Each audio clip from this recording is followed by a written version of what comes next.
Well, we started off talking about Head East and kind of jumped over Petra. The Rock Cries Out had a huge impact on many of today's leading worship artists.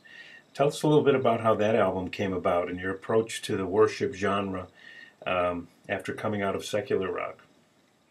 That album was actually an attempt to serve. Bob and I went to a youth pastor retreat in California Hmm. with the total intention of finding out what we could do to help youth pastors. And so we had a chance to sit up in front of them and go, okay, guys, we've been very blessed. Our album is doing, we're doing well. The church has been supportive of us, most of the church, and we want to know what we can do to help. What can we do to help the church? What in our position? What can we do? And he goes, well, the pastor stands up and says, well, our kids go to your concerts on Saturday and they praise God and they have a great time and your music's fantastic, but then they come on Sunday morning and a lot of us can't play piano. We don't sing that well, and everybody just sits there and doesn't do anything. They don't praise or worship or anything. And so we listened to him and go, oh, okay. And we thought, if we put together a CD of praise and worship music the way we'd like to hear it, as something you could play and sing to. So Hmm. the initial plan was we were going to do a track CD with sheet music, and it would either be a CD or a tape back then, and bring sheet music and be part of the package. And the CD itself was just an example of what it could sound like.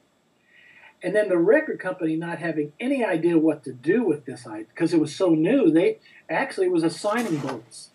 Our first, the label we had before wouldn't do it. They didn't understand it. They wouldn't do it.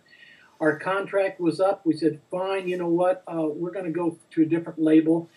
And that label enticed us with saying, okay, we can't make this praise and worship album one of our CDs, but we'll make it a signing bonus. We'll give you a budget of so and so, which was nothing compared to what was the normal budget for us at the time, and we'll call it a signing bonus. And so we said, okay, fine.